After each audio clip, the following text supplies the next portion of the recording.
Sesaat lagi Anda akan menyaksikan Indonesia Lions Club didukung oleh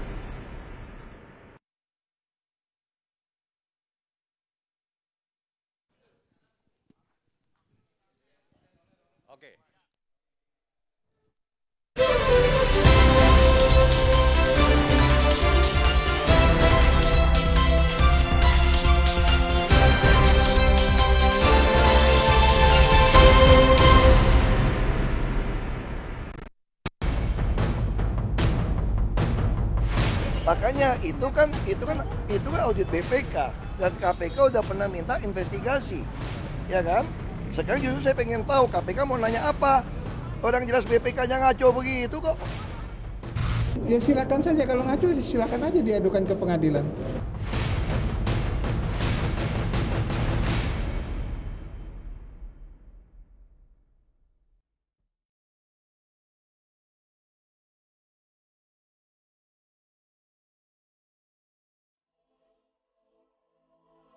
Gubernur DKI Jakarta Basuki Cahayapurnama alias Ahok memenuhi panggilan Komisi Pemberantasan Korupsi pagi tadi.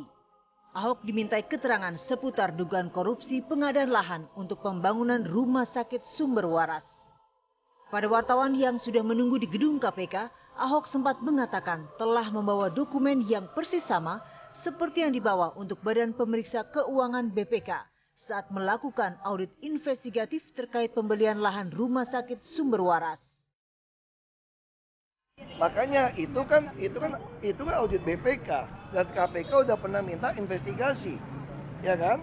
Sekarang justru saya pengen tahu KPK mau nanya apa? Orang jelas BPK-nya ngaco begitu kok. Seperti diketahui, dugaan korupsi pengadaan lahan untuk pembangunan rumah sakit sumber waras ini bermula dari hasil audit investigasi BPK ini. Ahok kemudian dilaporkan oleh Amir Hamzah yang mengaku sebagai pengamat perkotaan dari Budgeting Metropolitan Watch atau BMW. Menurut hasil audit tersebut, harga dipatok untuk pembelian lahan rumah sakit sumber waras terlalu tinggi dari harga semestinya. Harga beli yang disepakati oleh pihak Yayasan Kesehatan Sumber Waras atau YKSW dengan pemerintah Provinsi DKI adalah Rp20,75 juta per meter persegi. Sementara karena lokasinya di bagian belakang dan menghadap ke wilayah Tomang Raya, seharusnya harga menurut nilai jual objek pajak adalah Rp7,44 juta. Perbedaan ini bisa mengakibatkan negara mengalami kerugian hingga kisaran Rp191 miliar. Selain itu, lahan milik YKSW juga memiliki tunggakan pajak bumi dan bangunan hingga Rp6 miliar. Sayangnya, angka ini tidak langsung dipotong dalam biaya pembelian lahan, artinya Pemprov DKI masih akan dibebani hutang pajak. Nah, kita sudah selesai. Jadi kalau ada gugatan terhadap pemeriksaan KPK, ya silakan saja, kalau ngaco silakan aja diadukan ke pengadilan. Keputusan kami adalah final. Hari ini Pak Ahok udah ngomong bahwa BPK ngaco. Kalau BPK ngaco, ibu barin aja BPK. Ya, lahirnya kan duluan BPK barangkali sama Ahok ini. Hingga sore hari proses pemeriksaan Gubernur DKI masih terus berlangsung. Namun demikian, KPK masih terus mendalami terkait keterlibatan Ahok dalam dugaan korupsi lahan rumah sakit sumber waras ini.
Susah, tapi kita masih punya pikiran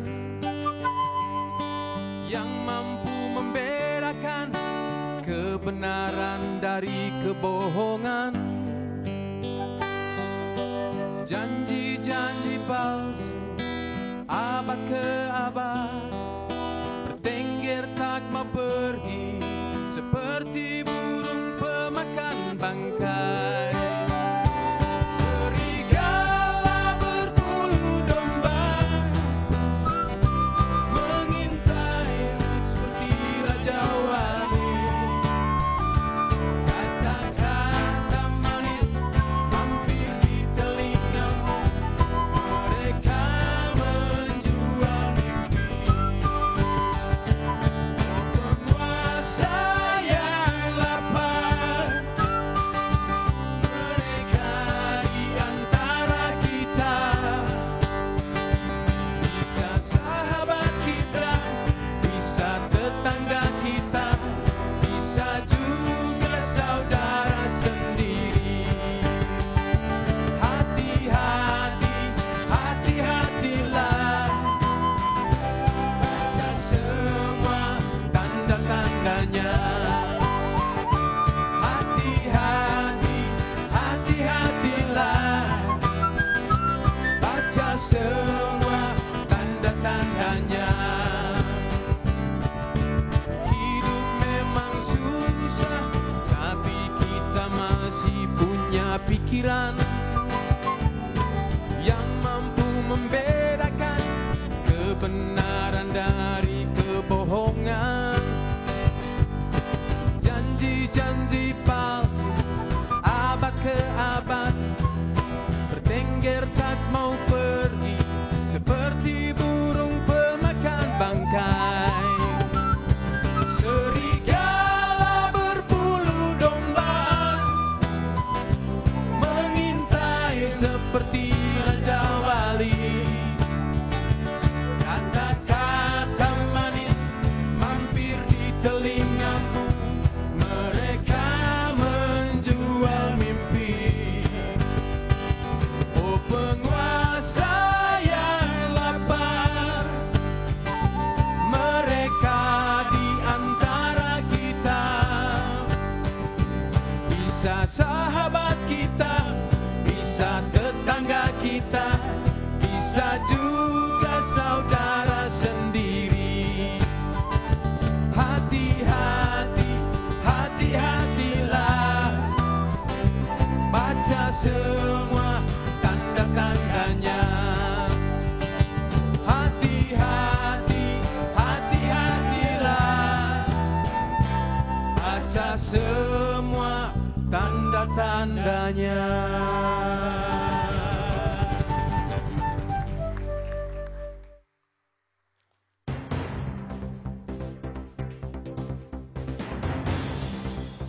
Indonesia Lawyers Club edisi malam ini hadir kembali dengan tema Ahok di pusaran kasus sumber waras. Hadirin dan pemirsa, kita sambut Presiden Indonesia Lawyers Club, Karni Ilyas.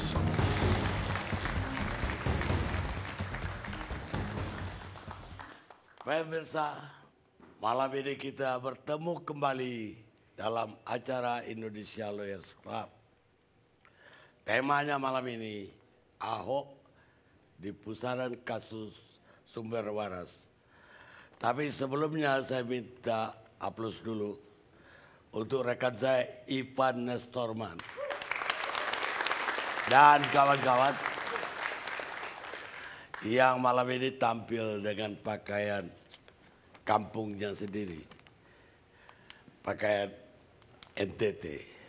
Jadi tenunan tadi itu tenunan NTT. Dan kenapa ini diangkat? Sebenarnya debat soal kasus sumber waras sudah lama berlangsung. Bahkan udah berapa kali juga muncul di media massa. Di media sosial media ini udah berlangsung lama sekali. banyak yang meminta ini diangkat di ALC. Tapi saya belum melihat urgensinya bulan-bulan kemarin. Hari ini Gubernur DKI Basuki dipanggil untuk kasus sumber waras sebagai saksi. Setelah sebelumnya Ibu Kartini Mulyadi juga dipanggil oleh KPK. Dan sampai saat ini kalau tidak salah beliau masih dalam pemeriksaan. Dan ini agak mengejutkan. Karena saya pikir selama ini berita yang biasa-biasa saja. Dan karena itulah malam ini judulnya akhirnya ke kasus sumber waras. Ada debat di sini antara BPK, Badan Pemeriksa Keuangan, Lembaga Tinggi Negara, yang menemukan bahwa ada yang salah dalam pembelian lahan rumah sakit sumber waras oleh Pemda DKI. Menurut BPK, pembelian ini jauh di atas harga yang seharusnya.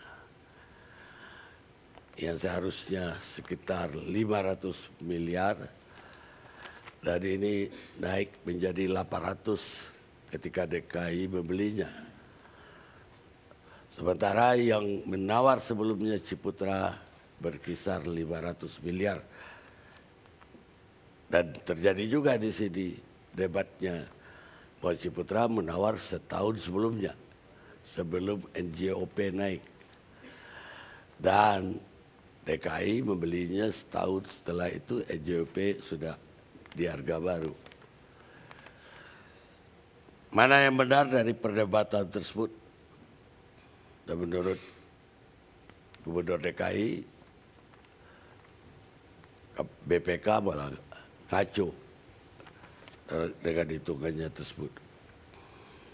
Tapi BPK dalam audit investigasinya juga bertahan bahwa terjadi penyimpangan di dalam pembelian ini. Malam ini kita akan uji yang benar yang mana di antara dua kasus ini. Dan malam ini juga kita tampilkan pihak yang menganggap salah dan sama banyaknya dengan pihak yang menganggap tidak salah. Jadi saya ingin mendengarkan satu persatu. Yang pertama saya terima laporan soal kasus sumber waras ini dari rekan Iwan Piliang. Twitternya ke saya bertubi-tubi dari 6 bulan yang lalu. Bahkan saya dibilang masuk angin oleh teman-temannya Iwan Piliang karena dianggap gak berani mengangkat kasus rumah sakit sumber waras.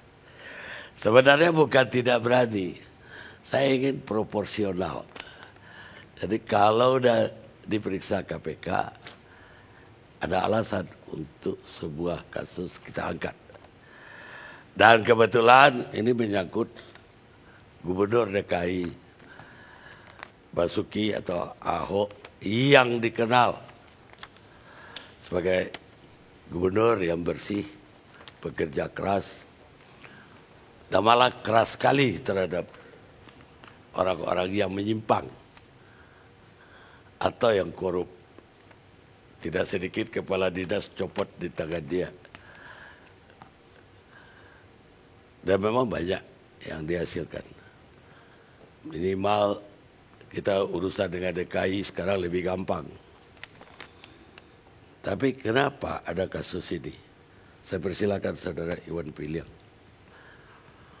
Baik Bang Karni, pertama kami berterima kasih akhirnya topik ini menjadi judul kita malam ini. Itu terjadi setelah saya pribadi 3 kali Selasa mendaki gunung, menuruni lembah, menyeberangi lautan. Jadi saya memang berterima kasih dipulangkan dari Malang oleh TV One hari ini karena dalam perjalanan darat lintas Jawa Komodo. Terima kasih. Terima kasih kedua, mungkin bukan terima kasih tepatnya, saya harus mengakui bahwa Bang Karni seorang jurnalis senior yang luar biasa. Artinya apa? Intuisi seorang jurnalis ada pada di sini. Jadi ketika kami sampaikan topik ini, mungkin Bang Karni melihat seperti di pengantar tadi belum tepat. Malam ini sangat tepat. Itu yang kedua.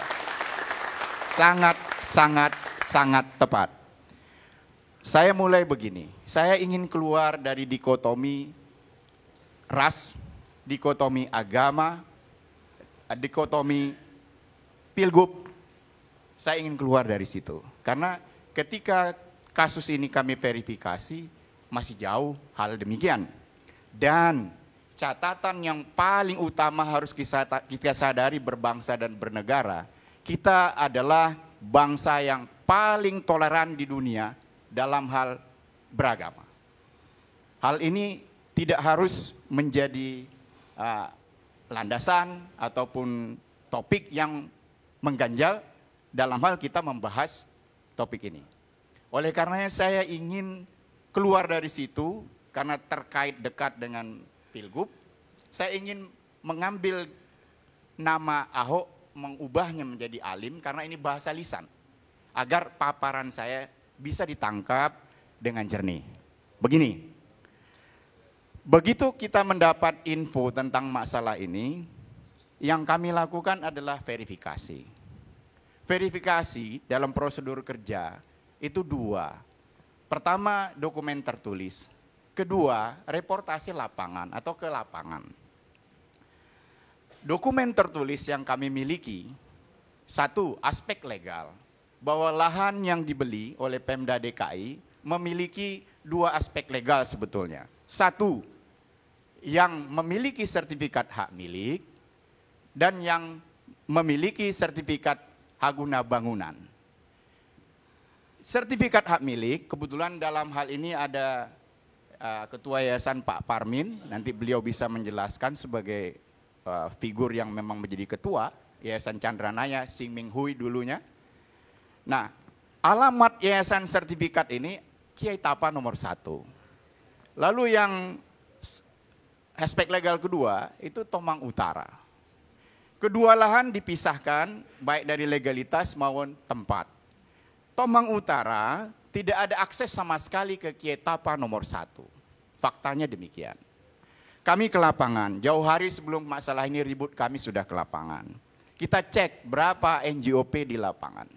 Kalau menurut BPK 7, sekian. Kami di lapangan justru menemukan ada yang lebih rendah dari itu. Karena 3,6 lahan yang sangat luas. Di gang-gang di belakang ada yang 3,7. Itu yang kami dapat di lapangan. Kemudian kami mencoba bertemu dengan sosok yang namanya F. Dinal, Kepala BPK DKI. F. Dinal seorang auditor pernah menjadi kepala di Banten. Di saat dia menjadi auditor di sana, Ibu Atut masuk masalah Alkes. Sebetulnya menurut dia kepada kami, kasus pembelian tanah yang jumlahnya terindikasi triliunan ada masalah besar lain. Tapi udah kadung dipindah ke Jakarta. Kami mendapat data dari pihak Alim, orang ini nggak benar, BPK nggak benar, cek anaknya, cek rumahnya. Kami pun melakukan itu Bang Karni. Pemirsa sekalian, kami cek ke rumahnya, kami cek anaknya. Ternyata ini orang menurut kami yang belum tentu benar, tapi kembalikan segala sesuatu itu ada di sini. Ini orang benar. Nah, lalu kami datangi. Di hari kami datangi, izinkan saya berdiri, saya ingin mempraktekkan bagaimana seorang F. Dinal bercerita. Bang, tidak ada urgennya membeli lahan untuk rumah sakit kanker oleh Pemda DKI. Dia bilang begitu. Karena dalam undang-undang di atas 5.000, apalagi untuk rumah sakit.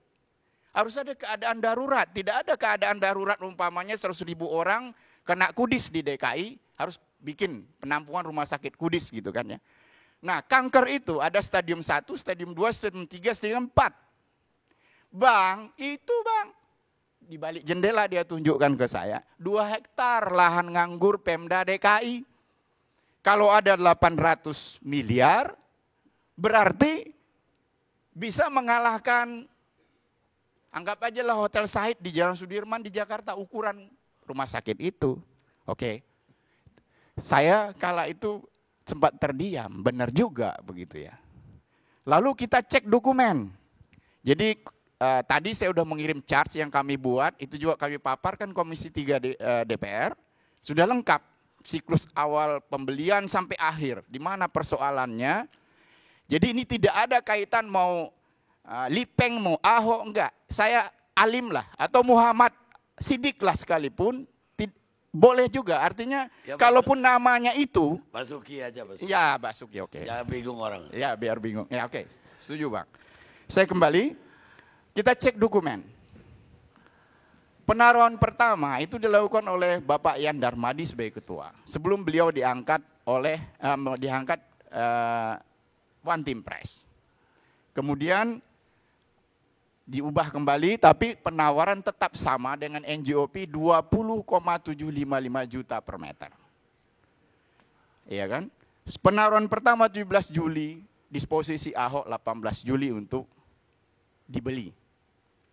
Semua ada dokumennya. Nah, saya lebih mempercepat supaya kebagian ada Pak Pri dan lain-lain.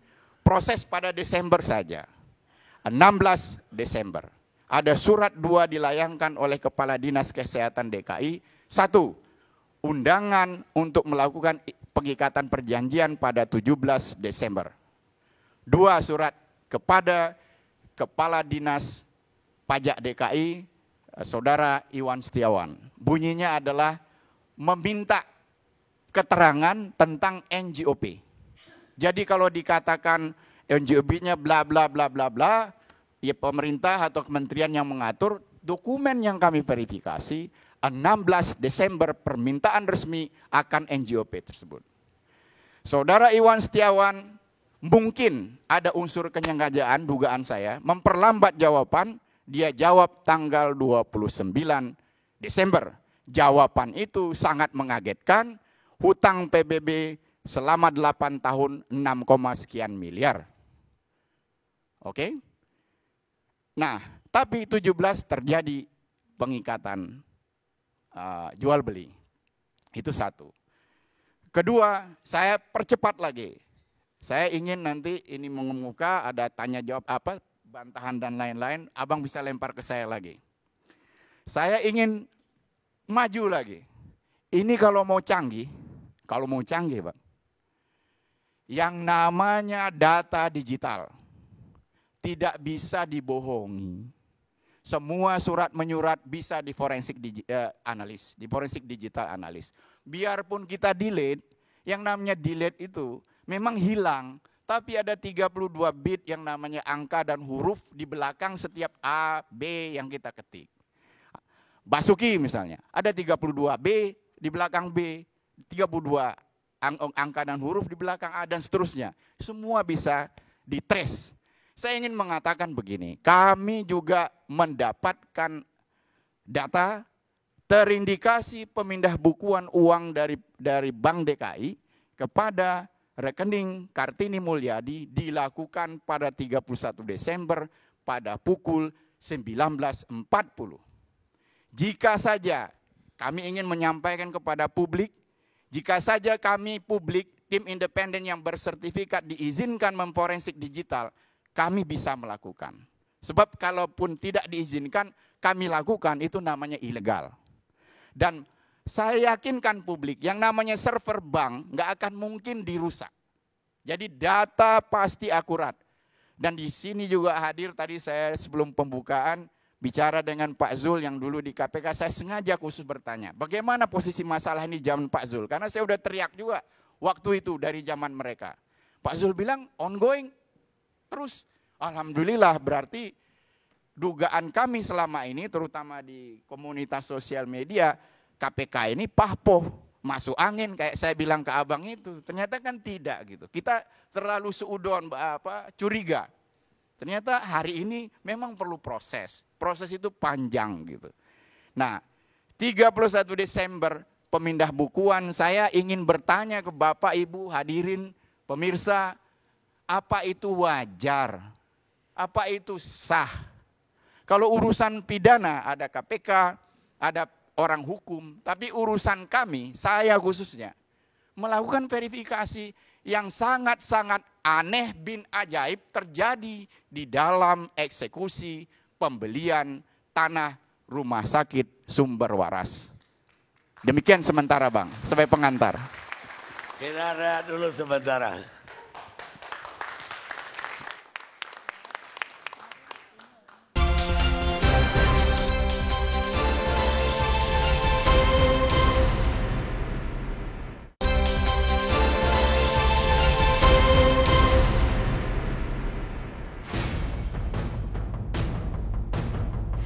Makanya itu kan audit BPK dan KPK udah pernah minta investigasi, ya kan? Sekarang justru saya pengen tahu KPK mau nanya apa? Orang jelas BPK-nya ngaco begitu kok. Ya silakan saja, kalau ngaco silakan aja diadukan ke pengadilan.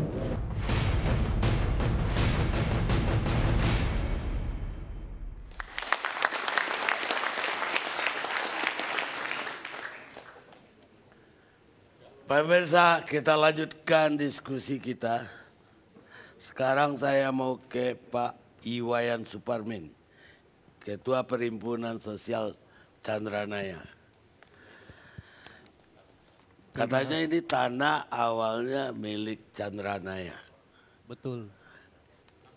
Chandranaya ini perhimpunan bentuk apa? Yayasan atau perhimpunan? Saya jelaskan Pak Karni, terima kasih Pak Karni atas kesempatan yang diberikan kepada kami.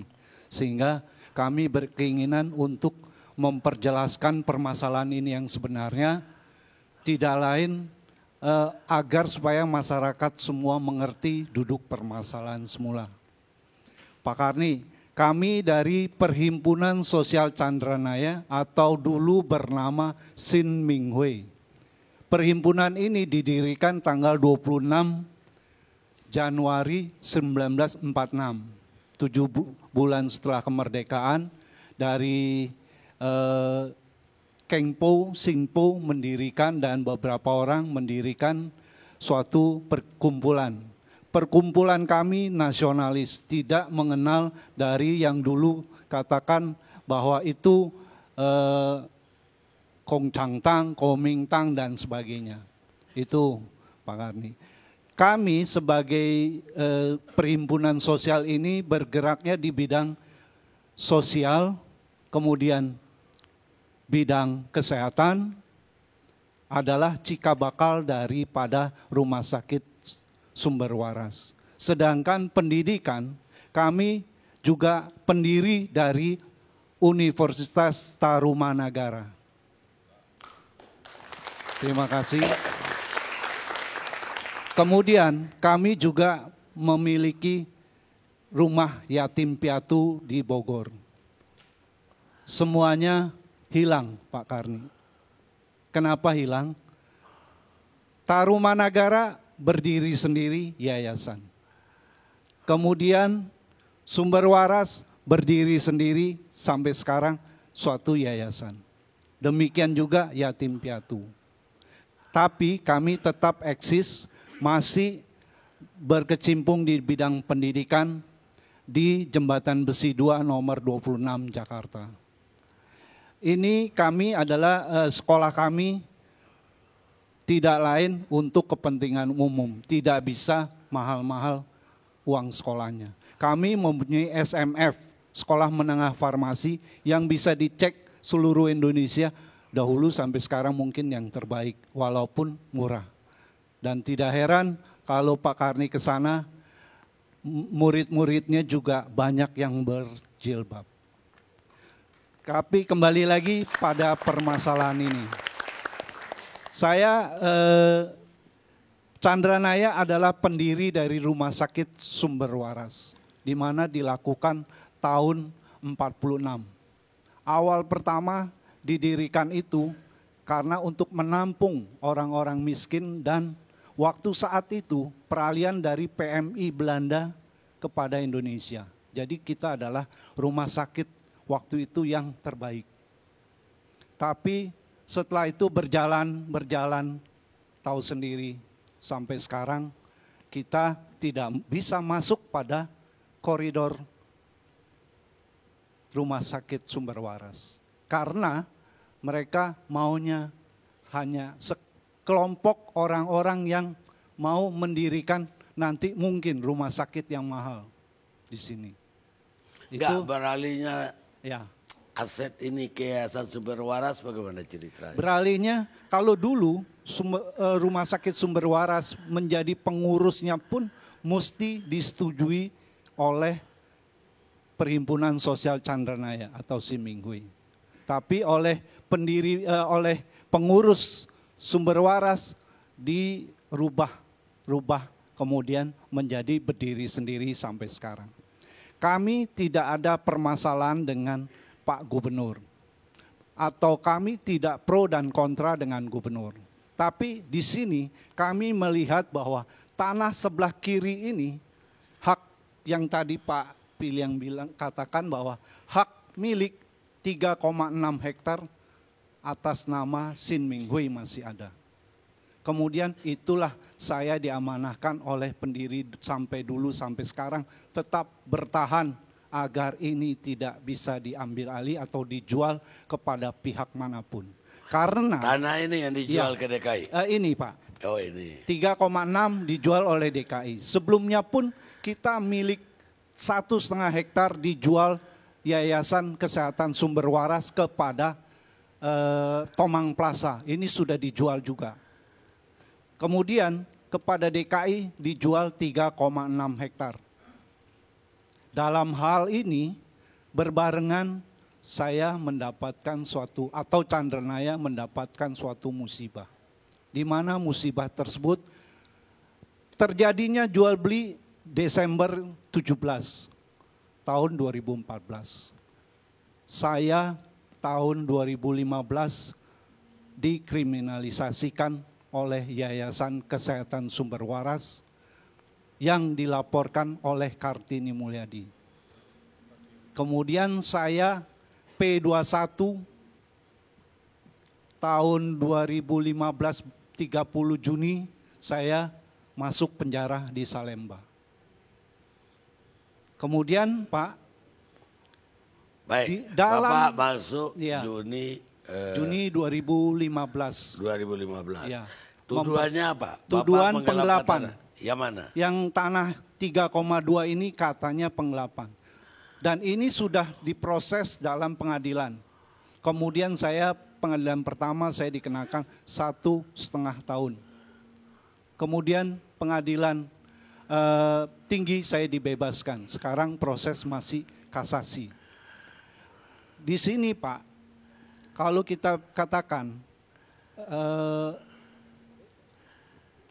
kita di sini tahun 2014 bulan September tanggal 18 sudah mengajukan gugatan perdata mengenai tanah ini.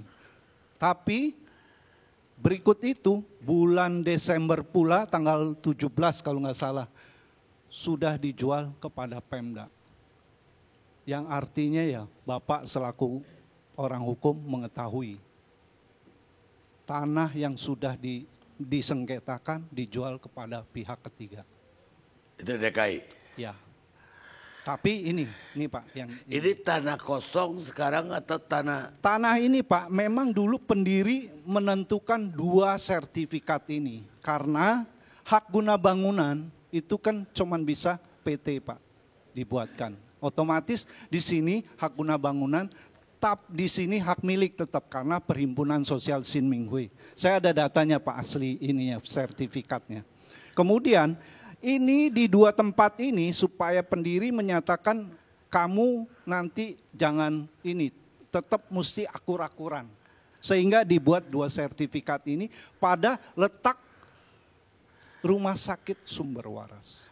Ya ini posisi gedung miring dan ini segala Sampai macam. hari ini sertifikat ini Chandranaya atau Sumber Waras? Ini atas nama Chandranaya atau Sin Ming Hui. Sampai sekarang? Sampai sekarang.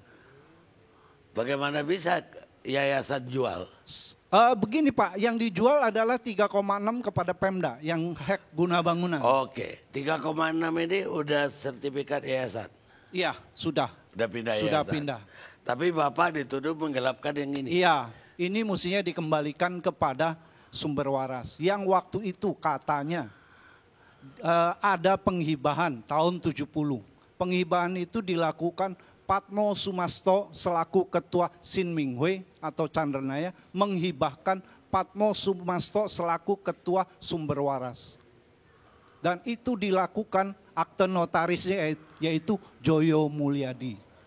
Joyo Mulyadi adalah Lim Ching Hin, adalah suami dari Kartini Mulyadi.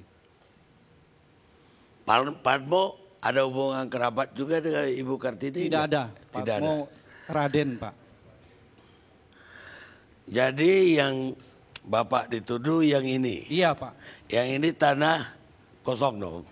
Ada bangunan Pak. Ya artinya bukan rumah sakit? Bukan, tetap rumah sakit. Tapi, bangunan rumah sakit? Iya bangunan rumah sakit, ini wings. Yang kalau ke kamar mayat jalan belakang ya ini dia. Oke. Jadi tanah ini yang jalan Kietapa yang mana? Yang ini Pak, dari Roxy ke jalan Kietapa ke Trisakti kalau nggak salah sih. Jadi tanah yang dijual ke DKI yang ini, yang ini. Iya. Nggak ada jalan ke Kietapa? Saya tidak melihat jalannya ada tapi kecil, bukan jalan raya yang. Iya, bukan jalan Kietapa dong. Iya. Jalan masuk ke sini kan. Iya. Jalan kecil ini kan. Iya Pak. Tomang. Kietapa yang ini. Iya Pak. Makanya tuduhannya kan ini NJOP-nya lebih murah karena jalan kecil. Yang ini lebih mahal karena Kietapa. Iya. Begitu kan? Silakan Pak. Baik Pak. Sekarang saya ke Siol Menulang, Ketua Bara GP. Ada jawaban atau pertanyaan untuk tadi si Bung Iwan Piliang atau Chandranaya? Karena tadi Bung Iwan Piliang berangkat dari Pak F. Dinal, saya pun mulai dari Pak F. Dinal. Jadi Pak F. Dinal ini sudah sedikitnya 6 kali menawarkan tanah miliknya di TPU Pondok Kelapa supaya dibeli oleh Pemda DKI. Tetapi tidak pernah disetujui Pemda karena tahun 79 Pemda telah membeli tanah tersebut. F. Dinal menawarkan sejak menjadi auditor di BPK DKI Jakarta, kemudian ke Banten, dan kemudian kembali sebagai Kepala BPK DKI Jakarta.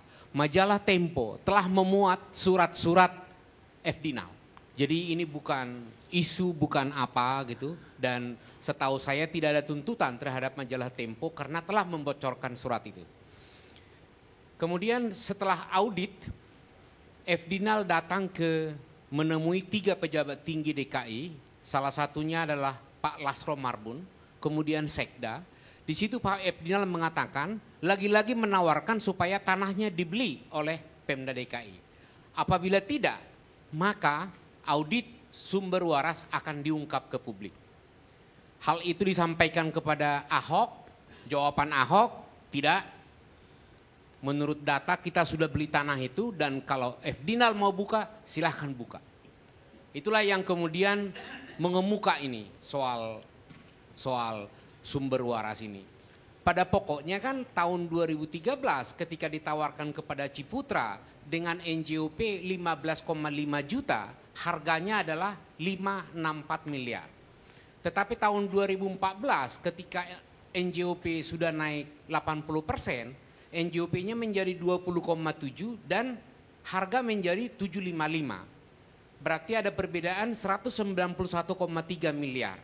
Menurut BPK ini merugikan negara. Tetapi sampai sekarang ini KPK sendiri menilai ya memang PBB naik, maka NJOP pun naik gitu loh. Nah oleh karena itu juga saya bungkus dengan jenaka saja, jangan-jangan BPK tidak serius menyelidiki masalah ini. Kenapa saya bilang tidak serius?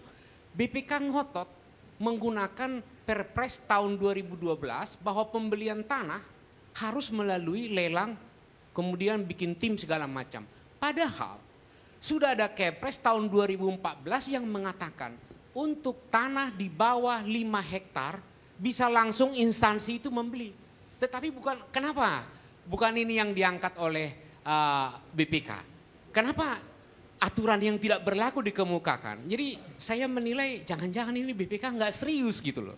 Atau barangkali kehabisan bahan. Nah ini juga yang terjadi dengan DPRD. DPRD sangat getol lah bahwa mengangkat masalah ini supaya ya di blow up, supaya menjadi penyidikan di KPK. Antara lain DPRD berkunjung ke KPK menyemangati KPK agar ini disidik gitu loh.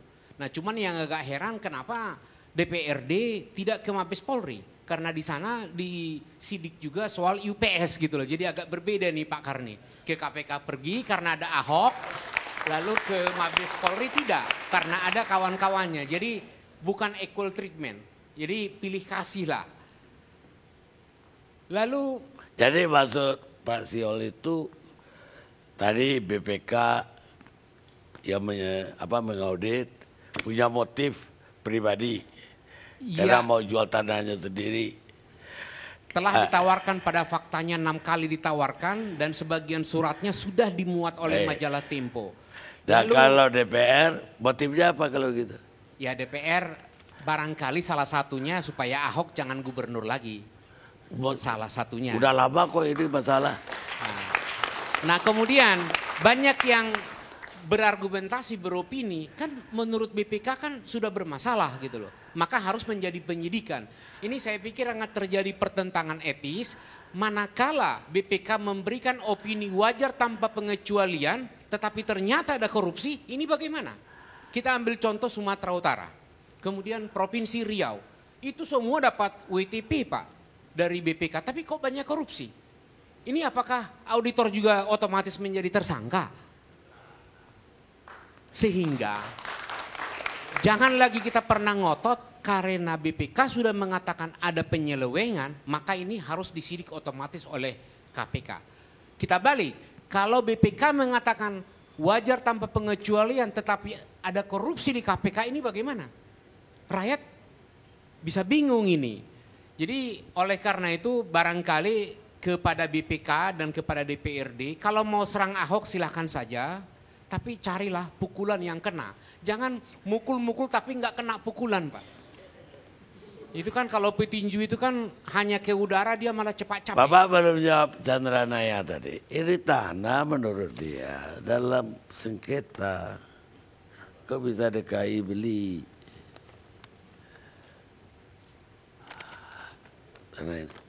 Tapi kalau sengketa sampai ke BPN, ya setahu saya tidak akan bisa dibalik nama Pak.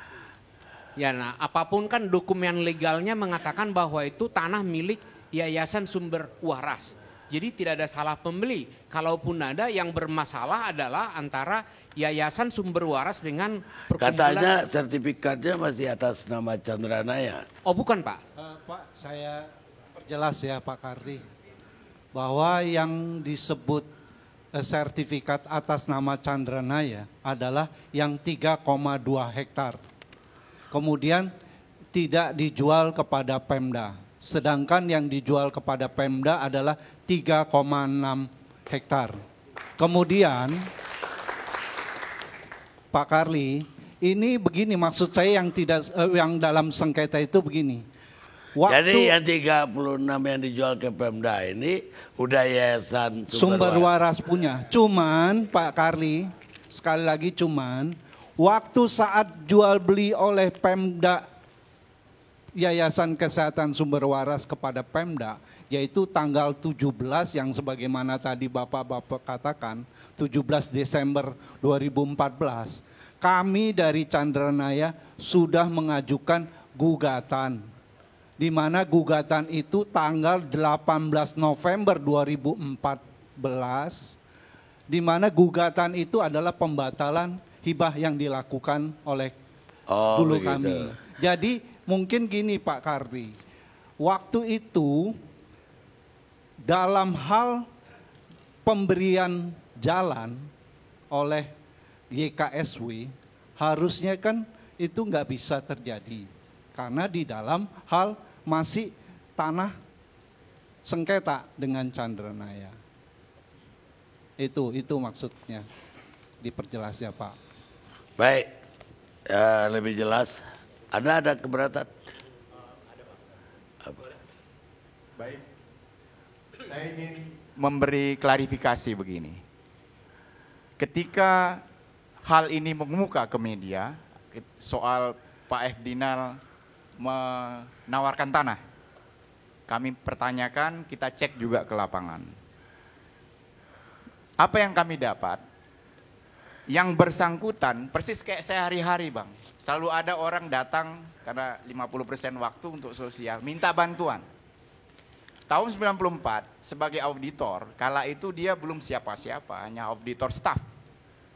Datang orang minta tolong Pak, tanah kami belum diganti oleh Pemda DKI untuk makam. Dia pelajari, ini verifikasi kami ya, dia pelajari, ternyata benar. Tahun berapa? 94. Oke? Lalu dia minta izin kepada pimpinannya di BPK, bolehkah saya menyurati Pemda DKI?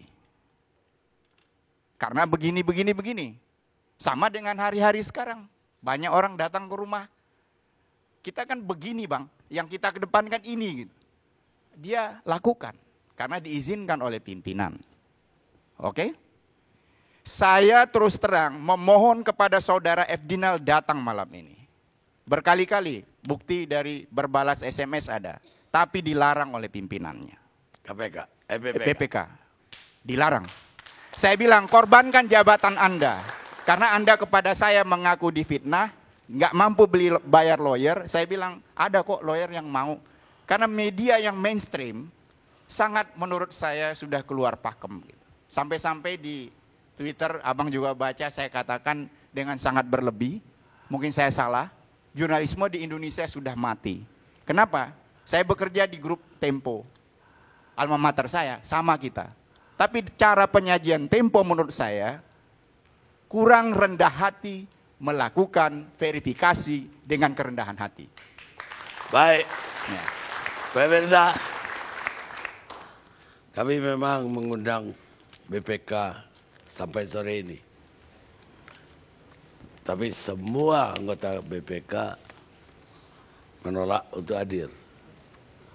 Jadi kalau diskusi ini ada yang merugikan untuk BPK, saya mohon jangan dianggap saya tidak adil. Karena BPK tidak datang. Saya kepingin semua yang berkepentingan datang di setiap diskusi saya. Kita rehat dulu sejenak.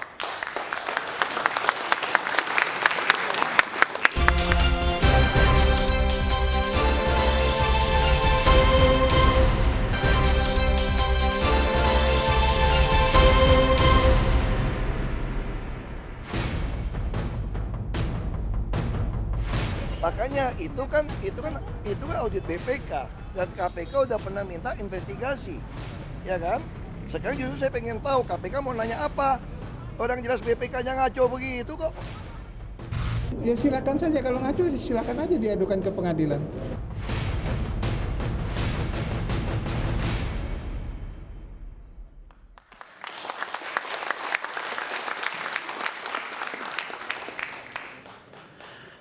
Pemirsa, kita lanjutkan diskusi kita atas panggilan Bung Iwan Piliang, Efdinal, Ketua BPK DKI, menghubungi kita via telepon. Silakan, Bung Dinal.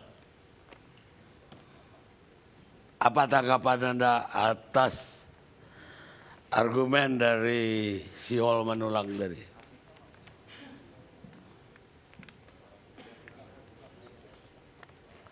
Bung Dinal?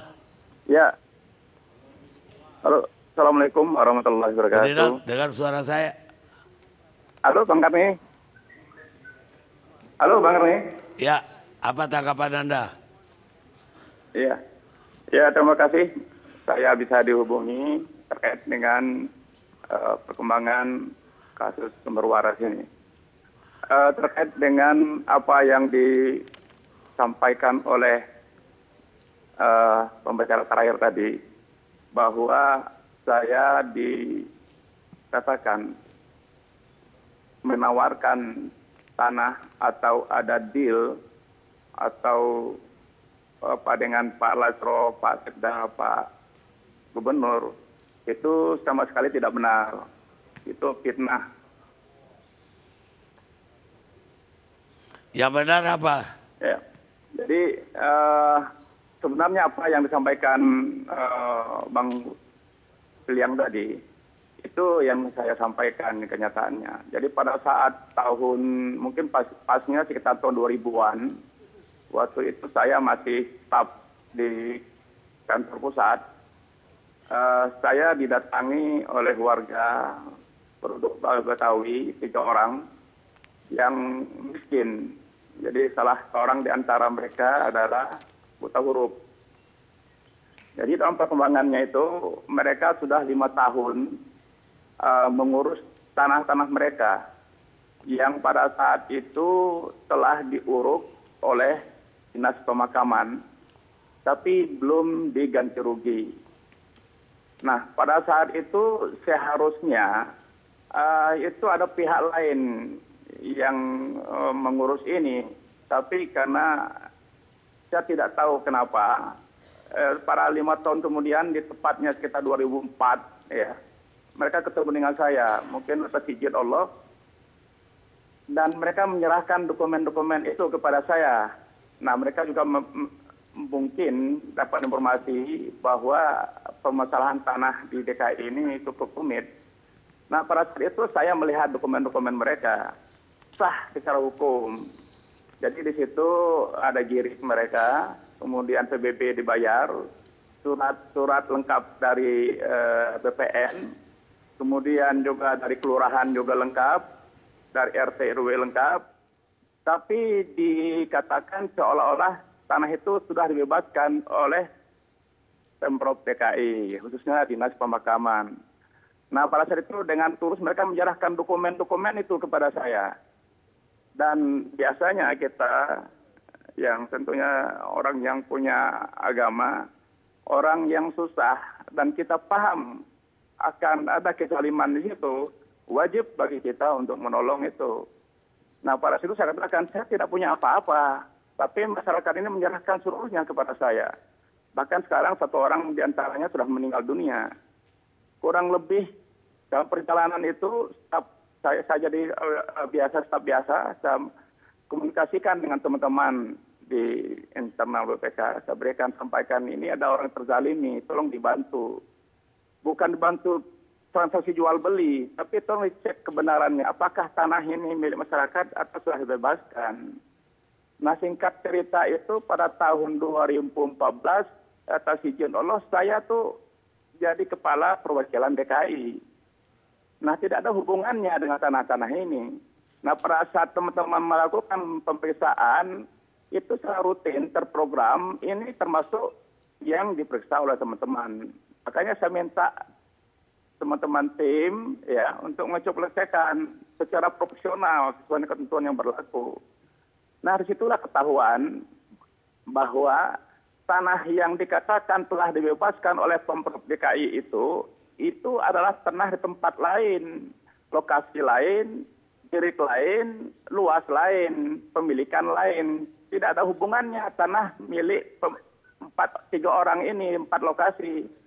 Tapi mereka menggunakan data milik orang lain yang 2 lokasi. Nah, pada saat itulah teman-teman ini sesuai dengan prosedur audit dan juga ketentuan, mereka melakukan pengecekan, mereka minta data di Dinas Pemakaman, kemudian mereka minta data tanah-tanah yang dari pemilik tanah, dan di situ ketahuanlah bahwa itu tidak ada hubungannya, tidak ada bukti apapun bahwa tanah itu milik masyarakat ini telah dibebaskan. Tanah itu didudukin masyarakat, diriknya dipegang oleh masyarakat, PBB dibayar, surat ukur ada dari BPN, keterangan dari kelurahan, RT/RW ada, riwayat tanah ada, lengkap. Dan tanah yang dikatakan dari dibebaskan itu, dokumen-dokumen itu adalah tanah milik orang lain, dan itu ada sudah dipakai untuk pemakaman. Dan sekarang pun tanah itu, jika dicek di lapangan, itu masih dikuasai masyarakat. Nah inilah yang dijadikan oleh mereka. Nah pada tahun 2014, sebenarnya tanah tersebut itu sudah mau dibebaskan oleh Dinas Pemakaman setelah dilakukan pengecekan di lapangan. Sebelum kasus sumber waras ini diangkat. Jadi dikatakan saya ada deal itu tidak ada, itu fitnah itu. Saya menawarkan tanah dulu. Tanah ini 2012 itu sudah ada surat dari Dinas Pemakaman kepada masyarakat, bukan kepada saya, Pak. Bukan kepada saya suratnya untuk melengkapi dokumen-dokumen, bukan melengkapi, memperbaharui surat-surat dari kelurahan untuk diproses lebih lanjut dan dianggarkan. Itu di tahun 2004, awal 2004. Sumber waras ini kan mulai mencuat di akhir 2015. Baik. Jadi itu fitnah semua. Tidak ada saya dikatakan deal apa itu saya menawarkan ke tanah kepada Sekda Pak Lasro itu fitnah sama sekali, Pak. Tapi apa betul Anda mendatangi atau mengirim surat ke gubernur kalau ini tidak deal dengan Anda, artinya tanah ini tidak dibayar atau dibeli atau diganti rugi, saya nggak tahu. Anda akan buka ini persoalan sumber waras? Tidak ada itu, Pak. Itu fitnah semua surat seperti dikatakan seperti itu. Makanya saya sampaikan tadi, itu sebenarnya tanah ini itu sudah mau dibebaskan oleh Pemprov DKI, ada Dinas Pemakaman, itu di tahun 2014. Sumber waras ini kan malah di 2015. Bahkan saya yang didatangi oleh pihak-pihak dari provinsi agar sumber waras jangan diangkat. Tapi ini kan kita tidak lanjut karena ada permasalahan yang luar biasa di sini. Siapa yang mendatangi Anda itu supaya tidak diangkat soal sumber waras? Ya sebenarnya tidak perlu saya sebutkan lah. Ini prosedur di lapangan. Ini saya tidak menyebutkan. Jadi Pak Lasro itu sebenarnya tuh kasihan juga saya dengan dia. Dia difitnah juga seolah-olah dia terlibat dalam proses deal terkait dengan tanah pemakaman. Padahal itu tidak sama sekali. Termasuk dengan Pak Sekda. Kenapa Anda tidak bantah berita media massa yang menuduh Anda seperti yang dibilang oleh si Hall tadi? Ya ini kan pada saat itu kita tahu sama tahu, Pak. Saya sudah mencoba mengklarifikasi beberapa media. Tetapi hasil yang keluar berbeda sama apa yang kita sampaikan. Ya, jadi dengan demikian percuma pada saat itu kami menyampaikan itu. Saya menyampaikan itu. Dan alhamdulillah kebenaran itu pasti suatu saat akan terbuka. Allah itu tidak tidur.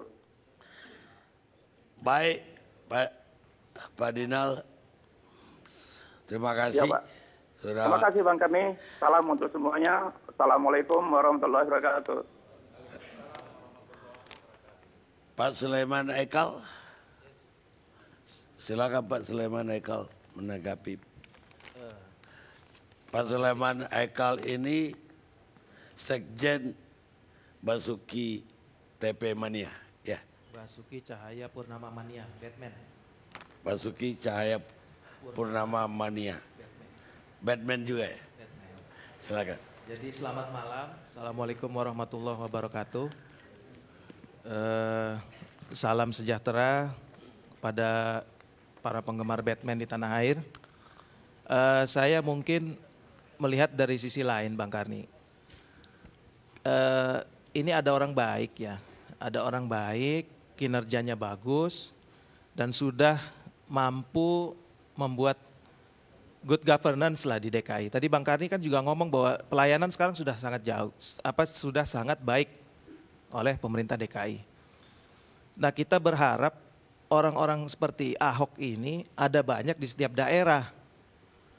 Jangan orang yang sudah berbuat baik, mencoba ingin memperbaiki daerahnya, dicari-cari kesalahannya sedemikian rupa sehingga yang bersangkutan atau Pak Ahok sekarang kita tahu masih dipanggil oleh KPK. Kalau soal sumber waras Bang Karni, ini Bapak dari Chandranaya ya, tolong tanah itu jangan dibilang depan belakang Bang, itu kanan kiri Bang. Saya tidak bilang begitu tadi, Iya. saya menjelaskan di sebelah kanan dan kiri. Nah ini Bapak ini tepat. Jangan bilang begitu Bapak. Enggak, tadi saya... Mesti Bapak ralat ya, pembicaraan saya. Berarti ya. saya setuju sama Bapak. Oke Pak, saya ralat.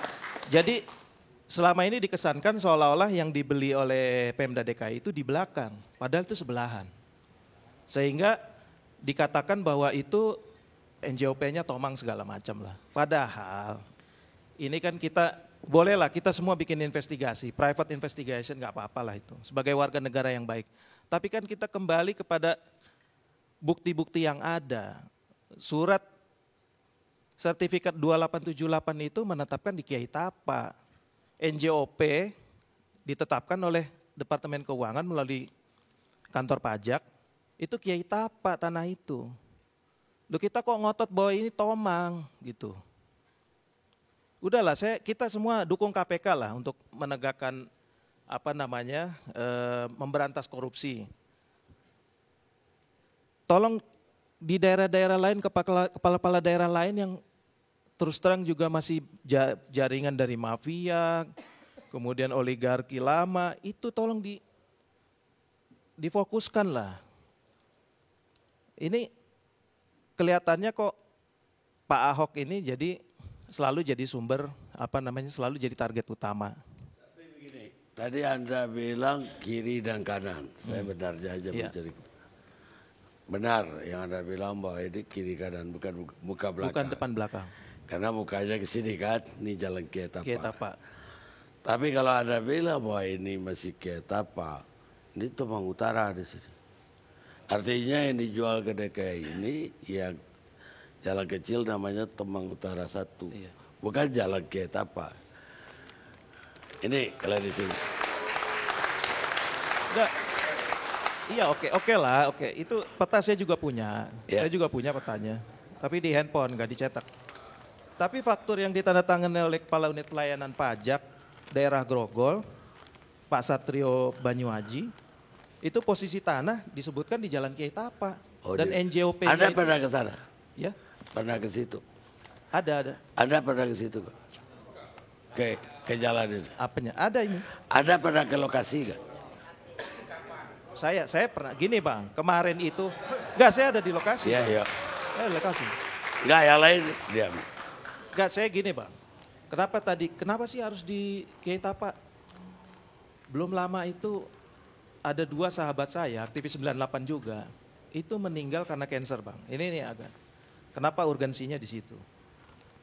Di Rumah Sakit Darmais, itu setelah BPJS berjalan, yang ngantri tiap hari itu 300 orang pasien baru ke Rumah Sakit Kanker Darmais. Teman saya udah leukemia akut, terpaksa harus nginep di hotel karena nggak kebagian kamar. Nah Ahok juga pernah ngomong bahwa kenapa pilihannya lokasi di situ, karena dekat dengan Darmais. Dan kenapa dia beli itu gede, 3,6 hektar. Karena memang mau dibangun besar. Bednya banyak, kamarnya banyak, termasuk ada apartemen untuk para penunggu pasien. Jadi saya lihat ini ada niat baik dari Ahok ya. Ada sebuah niatan untuk melayani warga untuk menjadi lebih baik, khususnya para pasien kanker. Nah ini yang sebetulnya harus kita dukung. Oke lah kalau nanti terbukti ada aliran dana ke Ahok atau ada, ya silakan saja diusut gitu. Tapi sampai sekarang nggak ada. Dan ini dikorek terus. Jadi saya kira, ayolah kita kembalikanlah semangat forum ini untuk mencari kebenaran. Iya, saya setuju itu. Ya, kita setuju Bang. Cuma masalahnya kan kita suka kadang-kadang ada bias lah. Tempo sendiri pernah menurunkan laporan bahwa kalau memang ada kasus atau korupsi di sumber waras, itu Ahok luar biasa sekali. Dia bisa mengamankan dari Kepresnya, dari Presiden, Kepres 71 tahun 2012. Dia amankan juga Departemen Keuangan, dia amankan juga orang pajak supaya NJOP-nya tolong dong ditulis supaya kita apa. Jadi terlalu banyak orang yang harus dia atur. Jadi nggak masuk akal Bang, itu udah pernah dibuka oleh Tempo lah. Sama aja kayak tuduhan bahwa Ahok ini melayani Yahudi lah, melayani komunis lah, itu saya kira itu apa ya, nggak masuk akal lah. Nggak mungkin seorang Ahok bisa mengatur sedemikian rupa dari hulu sampai hilir agar katanya pembelian rumah sakit sumber waras ini di markup, dan itu juga sangat sangat remeh sekali. Masa sih kalau Ahok mau korupsi dia markup, itu kan korupsi yang udah paling rendah lah tingkatannya. Harganya 1.000 dibelinya 2.000, itu kan nggak mungkin lah seorang Ahok melakukan itu. Ini dalam pengamatan saya Bang ya. Baik.